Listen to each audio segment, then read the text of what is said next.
If it all fails here again, in the midst of the Iowa caucuses, I'm right now in a state of uh, complete uh, disarray. I feel like I'm one of those guys. Now I know what it feels like to be a guy who's like really into the NFL because I find myself watching all these shows on politics and I'm just so into it, just like people are when they're trying to memorize this and that and just getting into the football games. Well, I'm not really a football guy. I'm really into this protecting my freedoms thing. And now, if you don't know already, basically the National Defense Authorization Act was signed on New Year's Eve, right underneath our noses, which people have already predicted that kind of stuff to happen. And basically what it did was stripped our Fifth Amendment away from anybody. And they did it very, very sly. They did it so that you basically, you don't think about it as something that would affect you. And when I talk about you, I'm talking about the nation as a whole, and most of it being those people that just don't pay attention. So what we've got here is a clear and decisive move on stripping our freedoms. Why does it seem like these things are just coming with just speed and just, it's just hard to take it all in. It frustrates me so much that I can't come up with words to describe how I feel about this. It's so unbelievable, and I still can't believe it. I mean, the people that wrote these documents, John Adams, Abraham Lincoln, Hancock, all these people would be rolling over in their grave, and I'm going to say that 100 times over. This is just, it's madness. The ability for the government to come in and grab any American with just a premise of calling them a terrorist, keeping them indefinitely in some foreign land prison with the ability of torture and secretness. It's mind-boggling. How can anyone not put this at the top of their list? Why are people watching football? I can't understand it. It's not even funny, yet I'm laughing. Because it's a nervous laugh.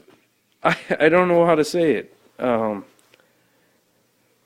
As well, it also authorizes the use of military to arrest citizens as opposed to police.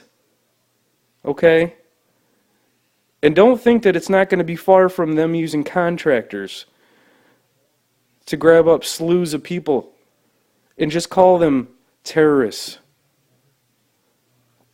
You know, a long time ago, before Germany fell to a huge oppressive dictator, the people were not bad people.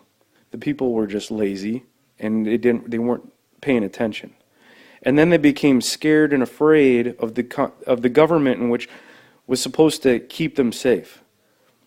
And in the name of safety, their dictator, or dictator-to-be, Adolf Hitler, staged basically the arson of a government building, and then signed a bill stating that any citizen may be incarcerated.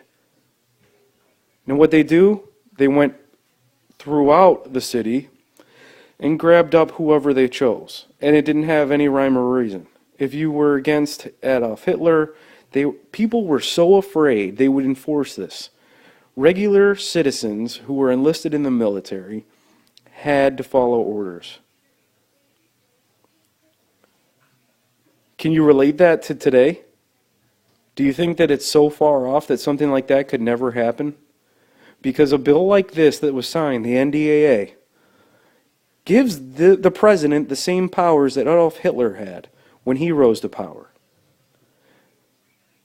It's not a cliche term to use Adolf Hitler. And some people are like, oh, well, he's bringing up Hitler. That's too easy. Well, you can relate that story to our story now. And the way that the history books are going to be written, December 31st of 2011 will be in the history books. You better believe it. This is a very important time, people. This is the most important election in probably our lifetime. Maybe not in the people that, those 100-year-old folks that have been through horrible things like this before. They might know it, or maybe they're too senile to realize it. Or maybe, it's just so easy for the government to just use the media as its mouthpiece for corruption. And I'm listening to these guys talk about the caucuses in Iowa, and I see a clear message of Mitt Romney.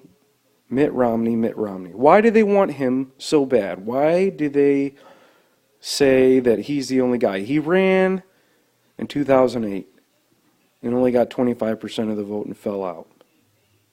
Now all of a sudden he's the in guy. He comes from a family of government workers, and I say government workers because they're not public servants. Oh, I'm going off track. There's so many subjects here, it's overwhelming. But if you don't know a thing about NDAA, go online and check it out. All you got to do is Google it. But these documents here, signed by all these people here that believed in it, you might as well just spit on these documents. Just spit on them. Because everything that we we stand for and we fight for and people sacrifice their lives for is just going down the drain, and we're not treating this as the war crime it is. This is a war crime. It's a treasonous act to dismiss the Bill of Rights, the Constitution. Just go over all this stuff.